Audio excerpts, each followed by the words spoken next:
believing matters. Faith matters even more.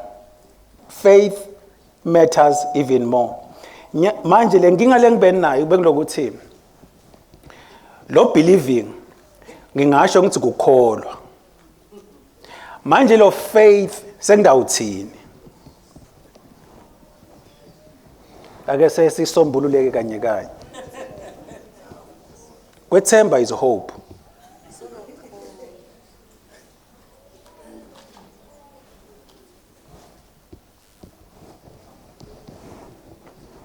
Sesithini bazalwane.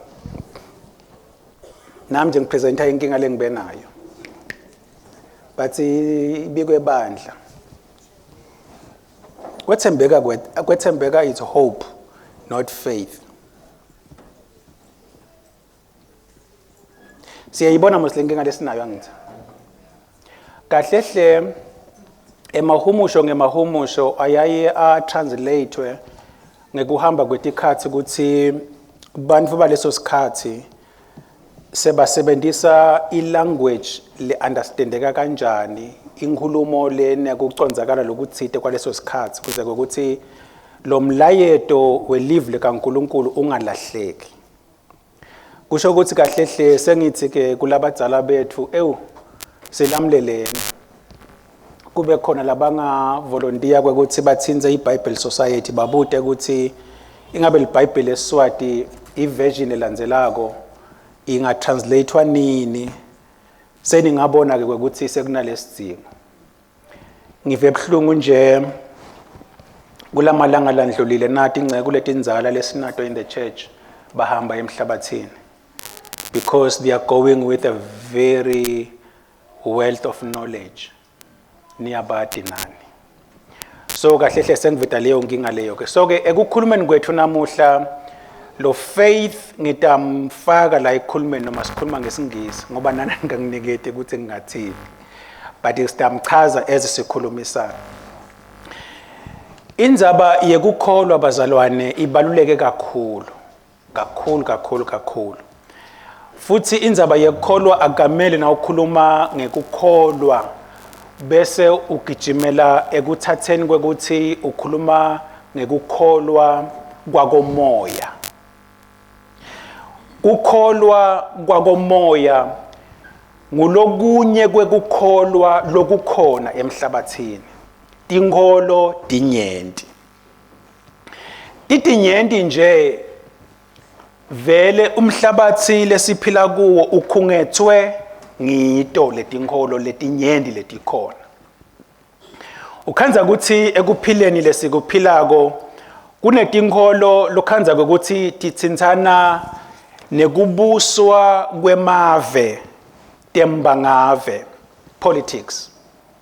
And ukhanze ukuthi kuleto tinkholelo leto bantu bachamuka nemiqondo thite leyakha leto tinkholelo tabo baze bathi translate kube ngema policies alawo ma beliefs abo leto tinkholelo tabo babese sebayafisa ke lokuthi lokho kuphatha lokukhona kwaleso sikhathi noma kwalelo cembu kuhambise leyo ngcubo leyo yekwendiwa kwetintfo. Ngitakuchaza lokuthi lokukholwa kahle kuyini kwanyalo nje ngithi angivete lokusabalala kwato lokukhona.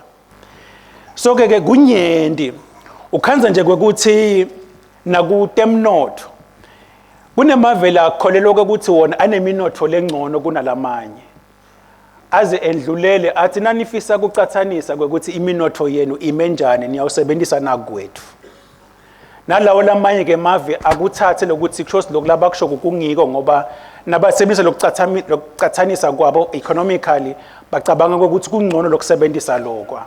It's a belief system. Naku temandla from an army point of view kwetetimpi kunalabanye labacabanga sibona bangcono ngoba basebenzisa lokuthite labanako nabo nalabanye ke bative babancane lokuthi cha vele thina sinalutho vele ngeke sikhona.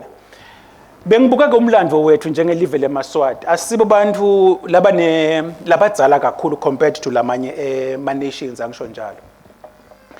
Kungichallengeile nje kancane lokwati kwekuthi sisuka la kubo 1700 lokungazuthi siyaqala lokuhlangana uma behla kusuka letulo kubo Kenya behla bafika la eDelagoa Bay eMozambique abantu bezibamba ke sishushumane bayalenga endase kubophongola.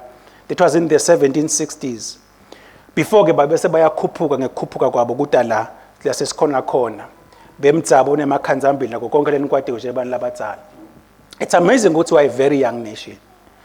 And along the way kuyahlanganiswa ke lokho ukuthi esithina eMaswati sitawukholelwa kunaku sitawukholelwa kunaku sitawuchuba kanje sitawenda kanje sitawenda kanje lithi inkolelo ke tiba khona ke tethu njengeMaswati njengoba nitata. Those are belief systems. Lokhanza kwekuthi njengemlive sinetinqubo tethu lesichuba ngato nalamanye emave anetinqubo tawo ukuthi bachuba kanje bayakholelwa kuto njengoba nasikholelwa kulokwethu. And ukhanza kwekuthi kunetinkolelo tsite lesetitsinza nebulili lokuthi wena wesilisa wena wesifazane. Letinye tinkolelo bese titsinza lokuthi cha bantu besifazane bona indzawo yabo iyoba ngala besilisa babe ngala nemisebenzi tsite ingendiwa besilisa besifazane abakhona bona kuyenda. Tinkolelo lelo tikhona labanye ke bathi cha sensivalele kakhulu ekukhoneni nathi singakwenda lokho nabo bakhombiseke kufisa kwabo kwenta lokuthide. Labanye namuhla sebathi cha mina ungangibiti ngokuthi ngiyintombatana noma ngingumfana because of letinye tizathu labatishoko. Tinkolelo setikhona kule mihla ticungethe umhlabathi wonke dinyenti singede satithini. Nawubuka kahle lokuthi ugcoke ngalendlela logcoke ngayo uhamba ngalendlela lohamba ngayo noma uphila ngalempilo loyiphilako kungoba inkolelo yakho kwetekugcoka noma kuma behaviors ucabanga lokuthi kungcono kwenta tintfo ngalendlela lowenda ngayo. Lomunye uba nenkolelo yokuthi cha mina nangigcoke kanje nami ngiyashaya. Wena ukhanza ukuthi nangabe lokwakhe akuhlangani kahle nalokwakho bese kuyamsola lomunye. Uthi cha akendi kahle yena. Kanzi nayo uyakholelwa kulakholelwa kona. Siphila ke emhlabathini lapho khona letinkolelo titinyenti titsecitsisakala la. Nasetinkolelweni kwetinventa komoya nakhona letinkolo titse citsisakala la njengoba sidati. Labanye bayakholelwa etinkhanyetini. Labanye bayakholelwa naselangeni sun. Labanye bayakholelwa nasengomeni. Ngendlela bakholelwa ngayo ukhanza ukuthi bayayihlonipha lenkomo. Athi siyabati mos ukuthi ngibaphi lapho. Indians. Bayakholelwa vele kuyo ukuthi cha kufuneka ibe kahle, ningayihluphi. Inkomo. Dzine ngalana hey inkomo. Jamludi uyabona mos. Inkolelo leyo. Ngake ngaba nelithuba ekufundzeni I studied philosophy and part of it abuke cultures. It's amazing lokuthi cultures etive ayashiyashiyana nanekuthi aqhamuka kanjani. Ngeke ngiwasho lamanye ngoba nami kwangithusa lokulengakuva. But nje ngendlela ye live ngelive ngaleyo ndlela lenta ngayo iculture ungaze ucabange wona uthi le culture yabo bayemukela kuNkulunkulu. Liqiniso lithi nje cha akunjalo. Indlela labavumelana ngayo as a society or community ukuthi thina sitawenda kanje bakuthanza kwabalungela bavumelana ngakho. Just to give you a homework. Nangikhuluma ngetranslation elBhayibheli leSwati asita umlangeni around 1996. I-translation to King James as a King James version. Kepha yona seyathi ukuthi yendiwa nini?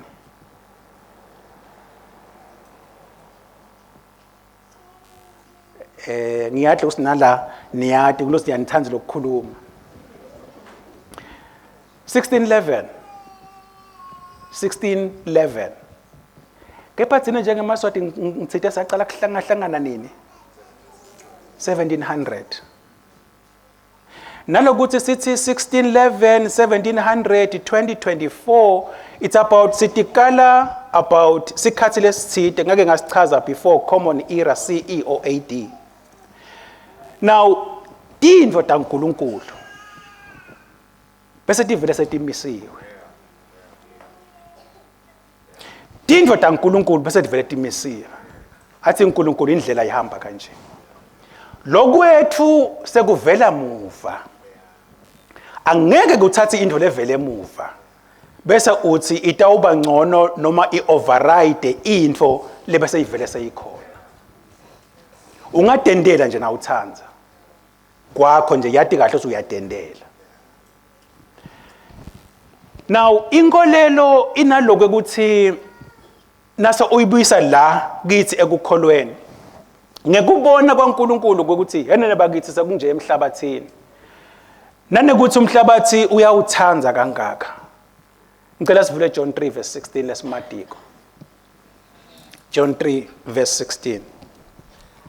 uNkulunkulu walithanda live kakhulu kangangekuthi wathi made wanikela ngendvodzana yakhe lokuphela kwayo kuze kuthi noma ngubani lokholwa ngiyo angabhubhi kodwa abe nekuphila lokuphakade. Chubeka na 17 na 18. Ngoba uNkulunkulu akazange athumele indvodzana yakhe emhlabeni ukuthi itewulahla live ngelicala kodwa kwekuthi live litewusindziswa ngayo. Lokholwa kuyo akalahlwa ngelicala kodwa longakholwa vele sewulahliwe ngobe angakholwa egameni lemvodzana yaNkulunkulu lekukuphela kwayo. Nawunaka lo John 3 verse 16 lesimatiko bantu abethu bangamusho nangenhloko lithi ngobe uNkulunkulu walithanda live kangaka. Le live lelinaleti inqubo letinenge lesengitichazile. Kodwa uNkulunkulu walithanda le live. Ekulithandzeni kwakhe wakukhombisa ngekuthi anikele indvodzana yakhe. Now wabese ke uNkulunkulu so wakha sisekelo sekuthi nobe ngangibani lotawukholwa kule ndvodzana yakhe utaba nekuphila lokuphakade. LiBhayibheli alisho kwekuthi nobe ngangibani lotawuti understanda letintfo lotawuti qonza letintfo uthi la lithi iBhayibheli lotawukholwa indvodzana utawuba nekuphila lokuphakade. Lokusho ukuthi uma ukholwa indvodzana ungakholelwa enkhomeni unekuphila lokuphakade. But waze wakholelwa kuletinye tintfo uyabona mase iBhayibheli lithini very clear. uNkulunkulu akasho lokuthi sesingancenga nje uyabo ngoba wena uliswati sesingancenga nje ngoba vele laleli langa ladalwa ngimi mhlambe ke na ukukholelwa kilo sesingabona bona very clear and clinical lokuthi longakholelwa endvodzaneni kunje. Now unganaka kahle uNkulunkulu ugcizelela indzaba yekukholwa akakhulumi ngendzaba yebehavior kuthi na wenda 1 2 3 weba ubulala njani uthi nje lokungakholwa ngile ndvodzana vele sewulahliwe very clear. Letindzaba tema behavior ku consequential kuyi outcome yemuntu lokungakholwa kuze usolve lenkinga yebehavior kufuneka usolve inkinga yekukholwa. Wazi wa solve lenkinga yekukholwa lokunye sekutawudendakalela nje. Iqiniso kwekuthi just kuchaza kancane nje ngizama kusibamba isikhathi. Inkolo nayidala kithi njengemaswati ayizange ifike ihlobile kahle hle. Ngoba yeda nalaba labasicolonizer. Kithi sibabita kuthini ngeSwati? Bacilati. Kusho umfundisi ngala. Futhi yeta yembathe nema cultures alabantu labale enhle in western countries Europe whatever. Yembethe lokho inkolo. Bafike basebenzisa nenkolo ekuthatheni iminotho yethu as emaswati and Africans. Ngetulu kwaloko baphinze futhi basenda sababantu labatibukela phasi then bona baba ngcono ngoba umuntu waze wachinja inkolelo yakhe ethide nangabe ufuna ukuthi aphume lapha eminyango lo ya angadinga la aye lapha utamtshela ngenkholelo thite lechaza ukuthi kungcono kuyophuma lapha bese lo muntu uthi sukela yena lokuyophuma lapha awusamfuci wena ngoba indoctrinatile wamtshela thite lokuthi kungcono lokuyophuma lapha kunaleminye iminyango. Sakubita ke thina namuhla ukuthi sihlunge letinye tintfo size sifike kule ingcikithi ukuthi hana na indzaba lenkulu isekutheni ifuna sikholwe indvodzana.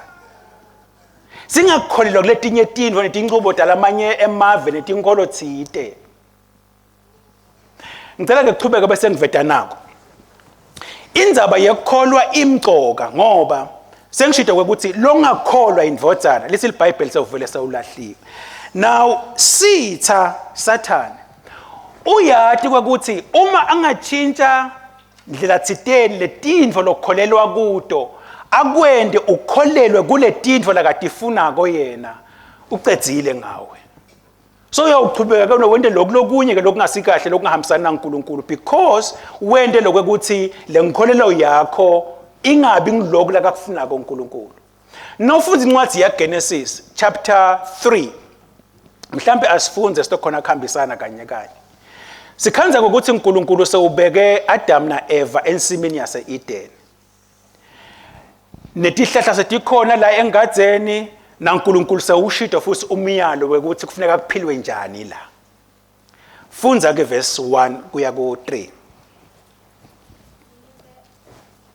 Inyoka yenye buciliwe ukundlula tonke tilwane lesiganga labetendile uNkulunkulu simakathe. Yathi kumfati kodwa ngempela uNkulunkulu ushido yini ukuthi ningadli noma ngusinye nje isithelo setihlahla letisensimini. Umfati waphendula inyoka wathi singadidla tithelo tetihlahla letisensimini ngaphandle kwesithelo sesihlahla lesisekhathi nensimu. uNkulunkulu uthite ningasidli isithelo sesihlahla lesisekhathi nensimu ningasithinzi nekusithinza kuze ningafi. Ngicela futhi na verse 4. Inyoka yathi kumfati ningeke nife. Nangabe kuyoba khona info liyawugucula lokushitwe uNkulunkulu. Obokwati ukuthi leyo info leyo ekuyiseceleni. Ngalokuthi inyoka lemelele sitha Sathane kule ngcenye le yembhalo seyiletha indzaba yekungabada ukuthi vele uNkulunkulu lento utishito kanjena yinvele. Nangwanaka kahle namuhla nala ekukholweni kwethu in the faith. Some of the tintfo setiyabutwa ukuthi vele kukahle nikwenda lokho. Vele abemukelwa leni labathathana babulili bunye. Vele letintfo atemukelekileni. Kanza bethiteni uNkulunkulu. Nobe ngabe yini lekucula lokushitwe uNkulunkulu akusiko. Ngoba na ungabuka kahle noma bawungathanza kwekuthi uku-accommodate noma ukwamukela indlela thitene lokwaNkulunkulu kutawuguma kona kuze kube phakathi.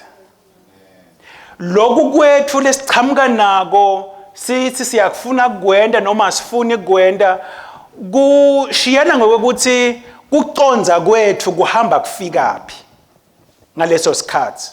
Lwati lwethu luhamba lifikaphi ngaleso sikhathi. Ngenxa yaloko lwati lwethu khanza ukuthi lunebufishane thite. Kunetintfo letishiwo liBhayibheli ukhanza ukuthi awutiva kahle ngalokuthi ufuna lokuthi understanda noma ukuthi rationalize lokuthi uticonze kahle wena ukuthi mineke ngidawukwenda uma sengikuconza kahle ukuthi khamba kanje uma iBhayibheli sakubeka kanje kona akusiko kanti usebenzisa ukuconza kwakho. Mhlawumbe ke sesingafunza ke nase sibonelo sempilo yami lencane. Nangisesemncane ngikhulele eMankayane eNgwembisi. Umfula lomkhulu walengakithi ingwembisi. Now ehlobo ke beyigcwala vele ikhothe tinthethe. Siyawalahlela lo gama lelo mos. Yes. Igole tinthethe kusho njalo. Thanks. Now angikhulanga ngilwati lwandle, but nangiva iBhayibheli la nawufunza Jonah chapter 1 verse 17 ukuthi Jonah abethi uNkulunkulu akaye eNinive yena wathatha umkhumbi lo yaThashishi baze bamjike elwandle kwafika imfishi yamgwinya. Hayi ngeke ke lokho kwendeke. Indzaba lenkulu lokuthi mina bengathi tinhlandi talengwembisi leti ngangalo mkhono wami nakuthiwa yinkulu ngathi lokho mina ngenxa lokwati kwami sengithi ke le sexual iBhayibheli akusiko ngoba akuhlangani kahle nalokwati kwami. Kulesithombe lesi niyambona mos leli jala eligcoke lishethile t-shirt le blue bese ke lokungalacela ngathi kukhulu yiwhale kuthiwa yiblue whale. Nawubuka le size yalomuntu usungakanani bese ke ubuka le whale noma njengazo ingumntshuntshu iyalekhathi elwandle ayikaphumi yonke. So uyacala uyabona ukuthi leti inhlandi talengwembisi hayi khona.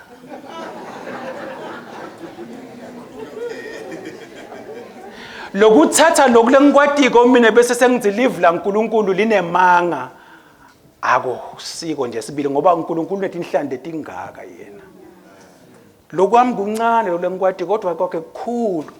Uma ngingakwathi lokwaNkulunkulu sengithi ke mina ke tinto tigcina lapho. Lokulokunye akusesiko. Ngicela uye lesithombe lesilandzelako. Yinhlitiyo yale blue whale ke le. At a scale of 1:1 nofuna kuba scientist. Yani lesithombe lesilandzelako.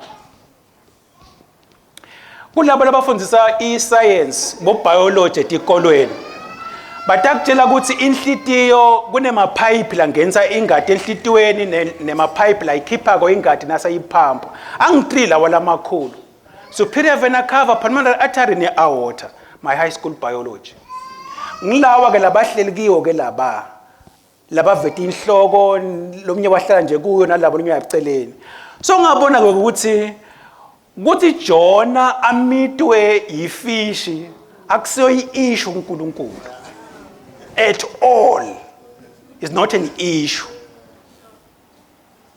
Kodwa mina walengwembisi hey angeke inkomo ingadala umuntu. Cha bazalwane asiyeke lento ukuthi sisebenzise tigaba telwati lwethu bese sithi lokwaNkulunkulu nako kulinyithwa ngulokwati kwethu akuhambi kanjalo. Nangabe uNkulunkulu athi indlela ihamba la lokwakho longathi wena ufuna kukwenda usongatendela nje kodwa yena uthi indlela ihamba la. Uma athi uNkulunkulu okholwa indvodzana unekuphila lokuphakathi kunjalo nje futhi lokungakholwa indvodzana sowuvele sewulahliwe kunjalo nje. Now indzaba yekholwa ibaluleke kakhulu bazalwane kahle hle kulabafuna ukudefine ngicela uvete lama definition belief or believing noma nje angesingisi kodwa ngidawazama kuwachaza. Kukholwa kahle hle kuthatha ukuthi info lethide iliciniso noma ingiyo ngaphandle kwekuthi kube nebufakazi lobucanda ekhanda admissible in court. Ngaphandle kube nebufakazi lokuthi lento uyayemukela injengoba injalo ukuthi iliciniso without proof that is belief. Uthi ke uNkulunkulu ke hayi angikwente kube lula lotawukholwa indvodzana hayi lotawu-understanda ngendvodzana ngoba lokhu understanda ukuthi kutawushiyashiyana. Ngicela kuchubeka ke ngiye embili sengihleli kakhulu kuleli phuzu leli. Now Jesu nawufunza incwadi yaMarko chapter 8 sahluko saka 8 ufunza verse 31 ukhuluma nabafunzi bakhe uyabatshela ukuthi indvodzana yemuntu itawuhlushwa itawubulawa kodwa ngelanga lesithathu itawuvuka. Utshela abafunzi bakhe lokhu bekumele ukuthi bafunzi bakhe bakuthathe bakwemukele ukuthi kuliciniso ngoba bebangeke bakuprove at the time, bebangeke bakhiphe sifakazelo thide, bebamele bakuthathe. Uze Petro ayimphathi kahle lenkulumo. Uma sayishito Jesu sodosela Jesu eceleni uthi angeke bese sekhamba kanje phela. Siyathi mosenza babazalwane. So yamkhuda ke Jesu soze uthi suka Sathane.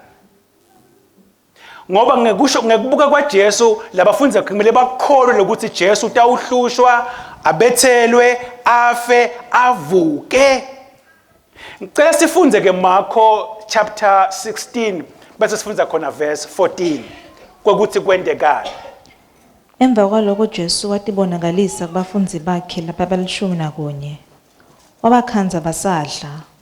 Wabasola ngekungakholwa kwabo nangebulikhuni betinhlitiyo tabo. Phela bebangakholwa labo labebathi bambonile ukuthi sewuvukile. Jesu uyabasola about their stubborn refusal lokuthi bale lokuthi Jesu Kristu uvukile. Lokuthi abakholwanga nguye Jesu uma abatshela ukuthi ngelanga lesithathu utawuvuka. And bafunze laba lesikhuluma ngabo. Le Jesu wakhuluma kubo 1-to-1. Kuthi kutaba kanje. Futhi hayi ukuthi abevanga because waze Petro wambitile eceleni Jesu. Bakumuva sengilokuthi abamkholwanga. Umbuto wami kuwe ngilokho ukuthi etinventa uNkulunkulu lotivile. Ngutiphi lotikholiwe nalongakati kholwa. Utivile letinto. Utikholiwe noma ukatikholwa. Lokuthi ungatikholwa kubangelwe yini? Kubangelwe ngokuthi uthathe lokule micabango yakho ingcono kunalokho kusho uNkulunkulu noma lokho kwaNkulunkulu kufishane la nala kubangelwe yini? Ungatiphendula nawe because impilo yakho uyayathi. Kahlehle bekumele ukuthi la kakushoko uNkulunkulu evini lakhe ukuthathe njengoba kunjalo ukukholwe. Ngicela silukanise la. Angisho mina ukuthi ukholwe ngoloku interpretwa ngelivi likaNkulunkulu. Ngikhuluma ngaloku written, the written word of uNkulunkulu lelibhaliwe ukuthi kufuneka ulithathe linjengoba linjalo. I-interpretation leyenziwa abafundisi nabo bonke labafundisako inkinga yayo isekutheneni ni bati abati kangakanani. Futhi ngeke bakutshele noma bangadi. Kukhuluma na ulanga embili ujuluke uzophukuhle emagweba kusiyinkinga. But lokuba inkinga lokuthi lo lokushoko kuliciniso kangakanani. Nekuthi yini lenye lose uyifaka imifakelo utifakela yona kuze ukuthi udle la evangelini. Anicela mosikuvangama kuthi kuyadliwa evangelini. Animvanga Paulo nakathi khona la ushumayela ivangeli lesiso. Anifunzanga embhalweni. This is not new. And kuze umuntu adle la utakutshela la kacabanga ukuthi kutakwenda utivele lokuthi ukhiphe le mali kube lula because ukutshela lokho lofuna kuva wena. Now believing is very important. That's why ngithi mina believing matters. Ngoba ngiko lokwenda kwekuthi ukuphi ekholweni kwakho futhi nekuthi utawuphethelaphi lokuthi ukholwani. Ngicela ukuthinza ifaith la ngite khona igama leSiswati sitawukhona kuchubeka. Ngicela ukucala nge definition and ngicela kusebenzisa la ungaye kuleso slide leso. Ngicela kusebenzisa lokushiwo iBhayibheli encwadzini yamaHebheru ngicabanga indzaba siyayati. Now lokubalulekile ngekukholwa ifaith kenyalo. Ngesingisi ngitsite complete trust or confidence in someone or something. Ngiloko kusho iOxford Dictionary ke lokho. Nangabe unenkinga yaloko tsinza lababhali iOxford Dictionary. bese kuthi ke la ekukholweni lo Hebrews 11 verse 1 uthi kukholwa kungukuqiniseka. Now kuze kuthi uqiniseke ngendvo lethite kusho ukuthi lendvo kwecala uyayikholwa from a believing point of view. Bese uthatha tinyathelo ngaloko lose ukuvile bese sowuyakwenda. Now incwadi yamaHebheru inebantfu labanyenti lebashoko ukuthi ngekukholwa bendani. Wekucala nje ngibani? Ngo-Abrahama angithi. Lithi ngekukholwa Abrahama walalela uNkulunkulu uma uNkulunkulu athi akaye eveni latamniketa lona ukuthi libe lifa lakhe. Futhi lelo live lelo bekangaladi nekuthi likuphi. Wahamba angadi lapho aya khona. Wamkholwa uNkulunkulu, that is believing, waku-actiona noma wakwenda ke lokholwa kwakhe ukuthi ahambe, that is now faith. Loku applya loku lokholelwa kuko, that is faith. Ngiko ke iBhayibheli litawuthi kukholwa lokude imisebenti kufile.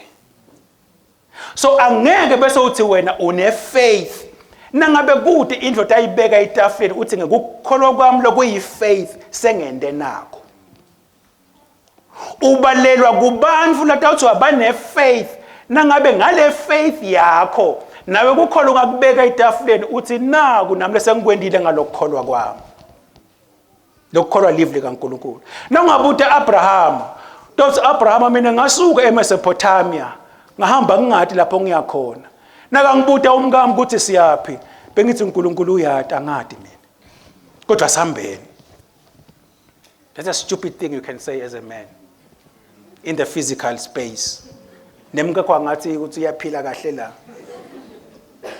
Kodwa la ekukholweni tiyendeka letinto. Ngoba kubithi understanda, kubithi akukholwa ngilolo kutshelile. Nangabuta Noah, kuthi yeNoah lo mkhumbi uwakha nje kwende njani. Ngoba nelitulu awuzange sawulibone lina. Utawuthi ngive uNkulunkulu ukuthi utawunisa zamcolo. Utawubhubhisa, wathi angakhe umkhumbi. Wawakha. And that is faith. If faith ithi uyedlula ekukholweni nje bese kuba netintfo lotendako. That is faith. That's why ke sesithi ke believing matters, but faith matters even more. Lokuthi uyakholwa kukahle, kodwa sekunetintfo lekufuna ukuthi utende ngoba sewuyakholwa. Singahlali nje but kube khona tintfo lekumele ukuthi sitende. Ngicela ke kuletha nayi ingcinamba lencane. Kungendeka yini ukuthi umuntu akholwe believing kodwa angabi ne faith.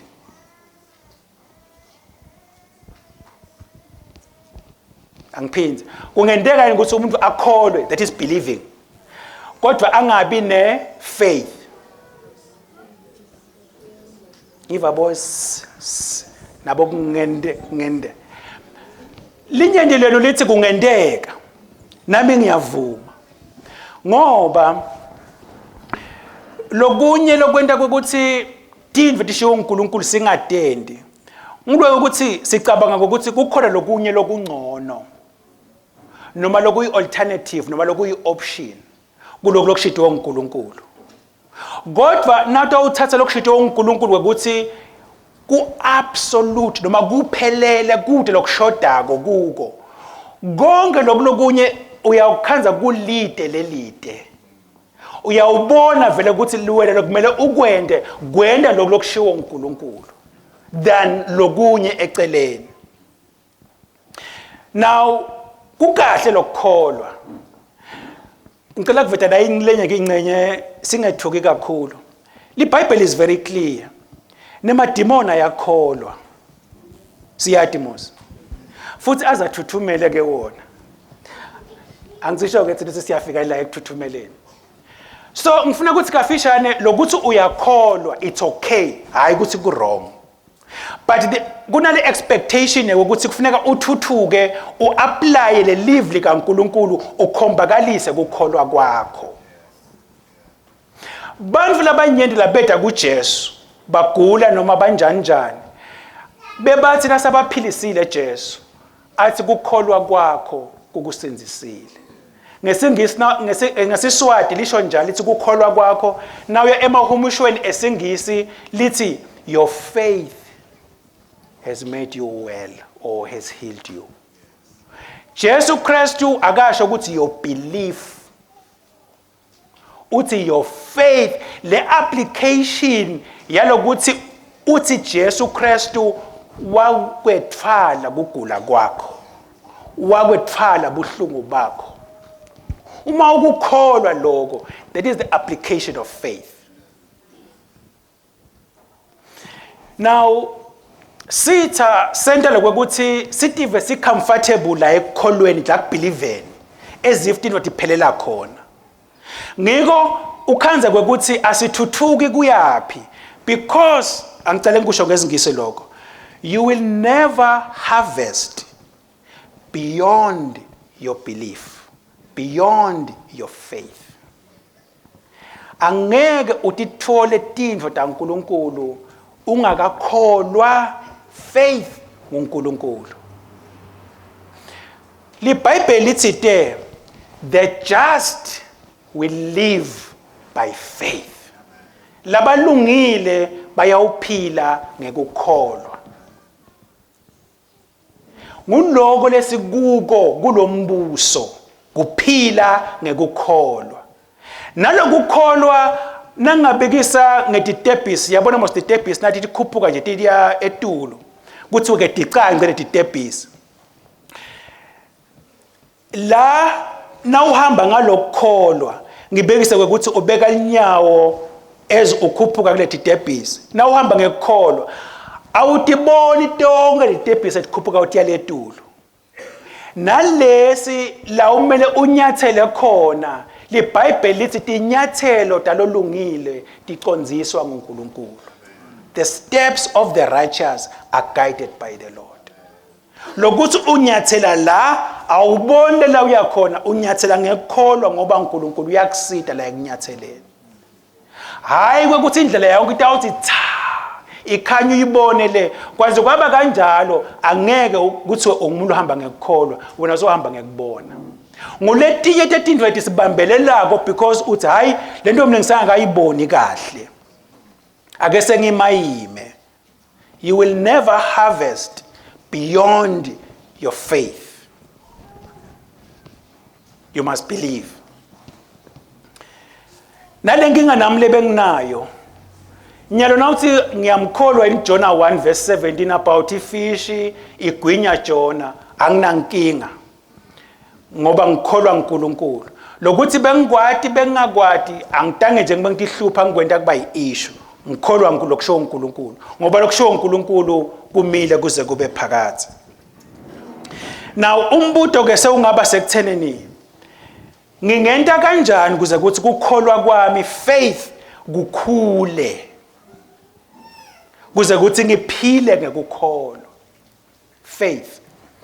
Kunetindvo lengicela ukuthi sitibuke ngawuthi disho nje namuhla next Sunday sitawungena kuto ngaloko ngathi ku in details. Indzaba yokukholwa kahlehle ibita kwekucala lokuthi lo muntu losho lento umthatha kanjani wena. Angibekise nje nangafika umuntu athi kuwe hey kunemali lecithakele ngala uqala ubuke sikusho bani nangabe nje kusho vele umuntu lovamise nje kuba njalo uyasuka wena uyadlala manje msuhlupha kodwa nangafika umuntu lowadiko nawe ukuthi hey phela umuntu lo la kakushoko kuyulisito vele ungumuntu losho tindvo letiphathekako indvo lokayigijima uyalasho khona. So lokuthi kusho bani kubalulekile. So sitawubuka ke manje ukuthi ungubani lo nkulunkulu osho letintfo leti. Ngoba lokho kutakusita lokuthi uhlukanise kahle. Wathi ukuthi kushito bani. Thina nje la njengemaswati siyathi ukuthi intintfo tishitiwe ngilomutse kumele tendeke. Uma atishito futhi noma kufika umuntu athi lo mutse uthi kubhekwa le. Nobe ngabe bowufuna ukubheka le, nobe ngabe bowungafuni utawubheka le. Ngoba kushito lo mutse. Now lokuthi kushito bani counts. Sitawubuka ke lokuthi i-character yaNkulunkulu ithini. Siphinde sibuke lokuthi yena ungubani nakuthiwa ligama lakhe nje sitawuthi ungubani Nkosi yami.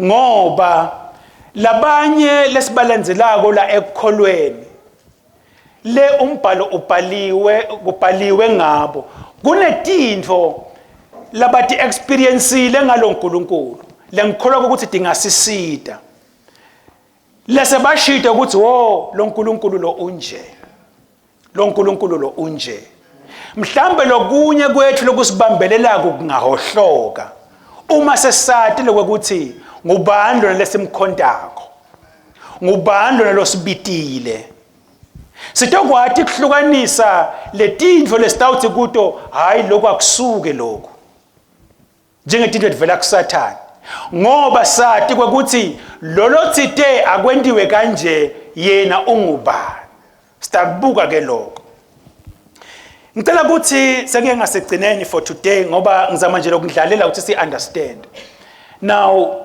indzaba yekukholwa matters ngoba lokuthi likusasa lakho litakubekaphi ekukholweni kutawusima ekutheneni wena utibekaphi la ekukholweni your faith itakubekaphi nangenta sibonelo ngalokhu lenkushoko livangeli lethu nawuya emuva the apostles they suffered bahluphakela livangeli incumbi yabo bafa babulawa ngenxa yelivangeli.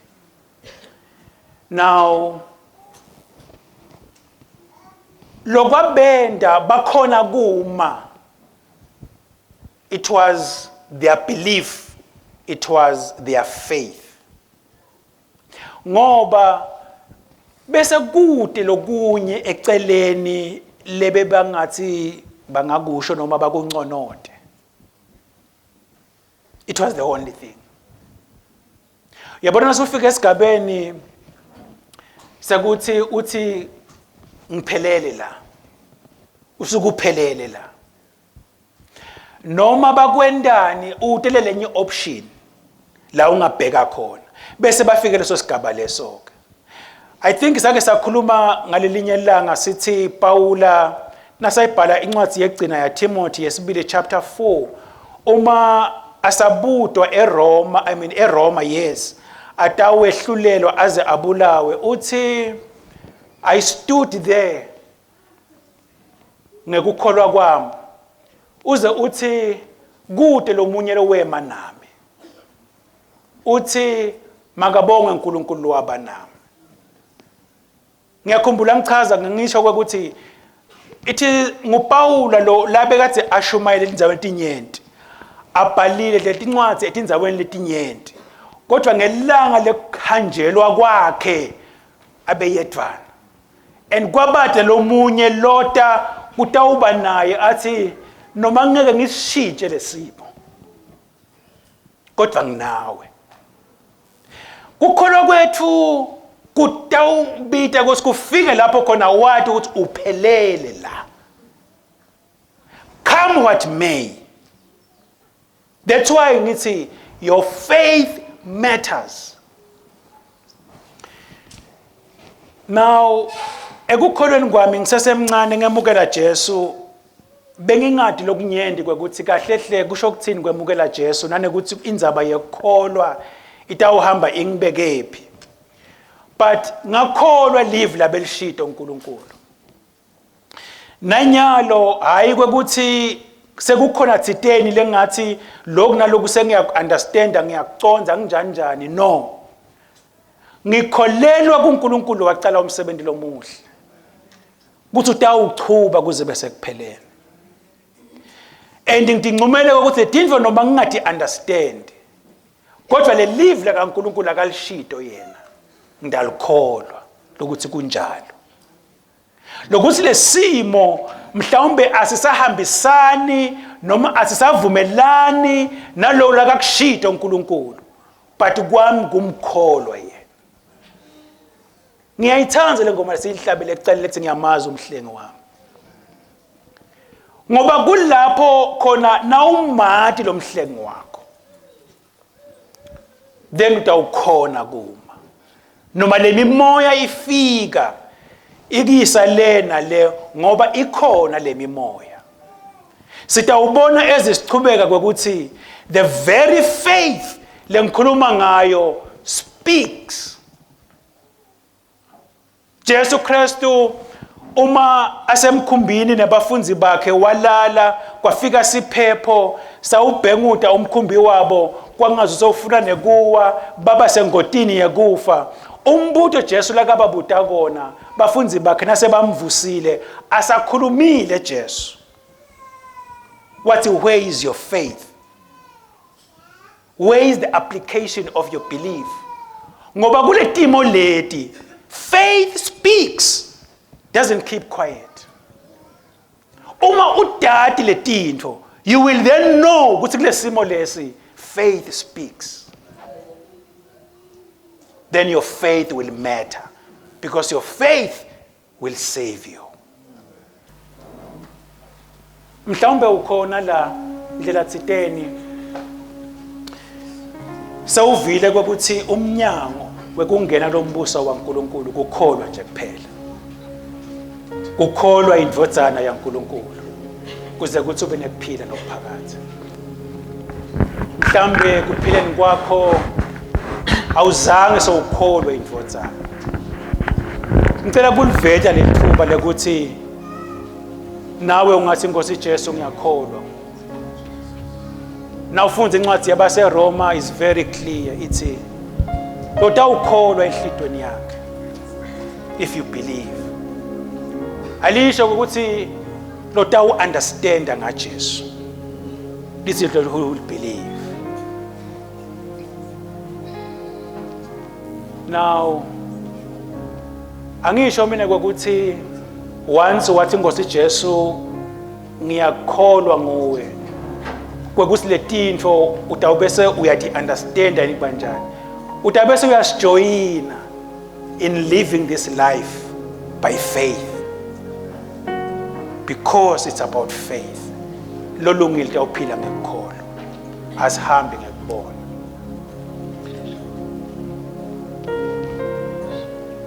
The Bible is very clear lokuthi longakholwa indvodzana ulahliwe. Indzaba lebhlungu kungaba kwekuthi uchubeke ube ngumuntu lolahliwe kanzi lithuba sewube nalo. Ngiko ngithi mina mhlambe singakathandazi angaba khona lothi nangu mina nami ngiyakholwa ngoJesu. Pray for me. Ngicela sisasukuma sihlabelela nangabe usho njalo nawe sukuma uphakamise isandla.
Selothi Nkosi Jesu ngiyakholwa.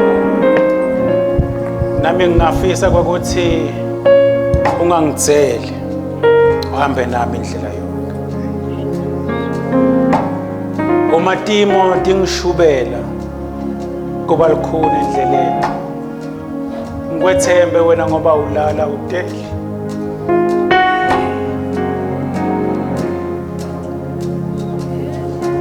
You will stand by me.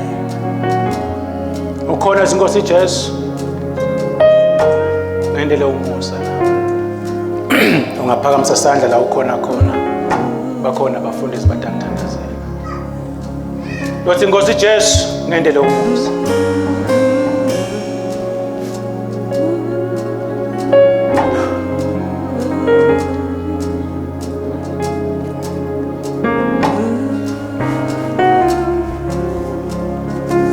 Kulabo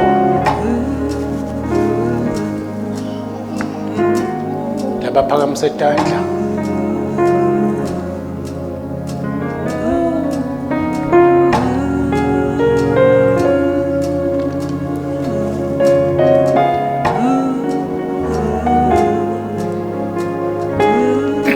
Inkosi yanibona.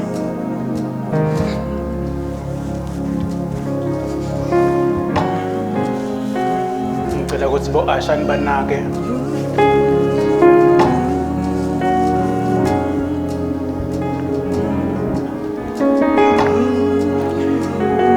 Jesu Kristu uthi loda kimi angeke ngimlahle.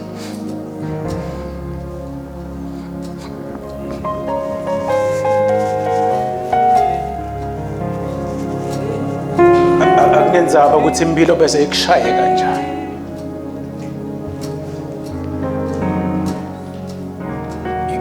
You just have to believe.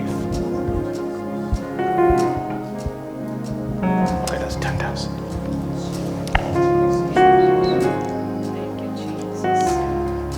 Mawubonge babe. Ligama lakho lendiwe likhulu.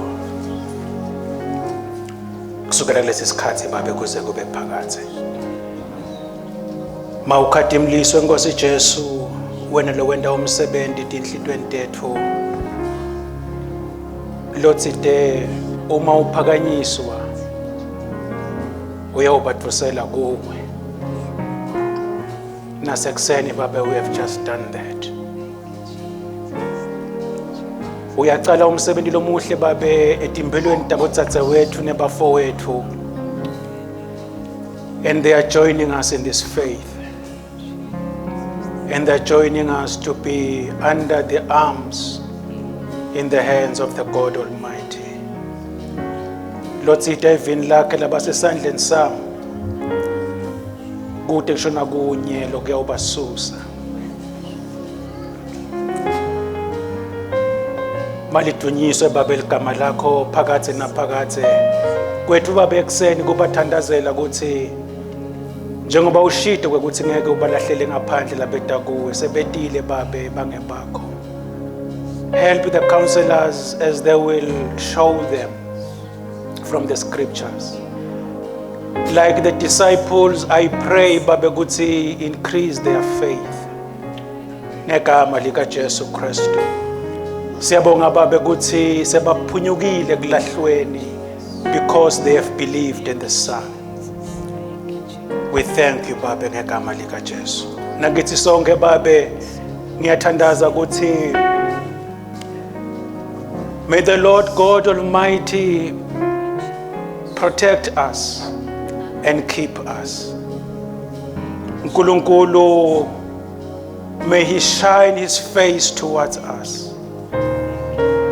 Abonakalise buso bakhe lobuhle ngekusendela lokuhle asibusise ngamunye ngamunye. Usilondvolode babe nakuleli liviki usigcine.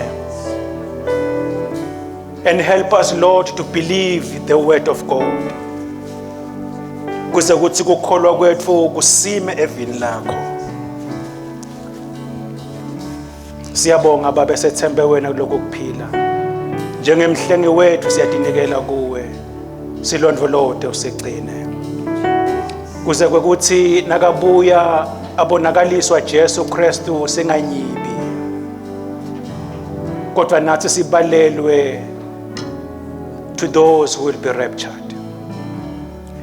Qhubeka babe ulakhe libandla lakho, Lord, dikhethele lona watithengela lona ngaJesu Kristu. Build your church and keep us. Sethembe wena babe, silondvolode usigcine kusukela kulabancane bethu kuze kulabadzala bethu. Our eyes are on you day after day, day after day. In the name of Jesus the Christ. Amen.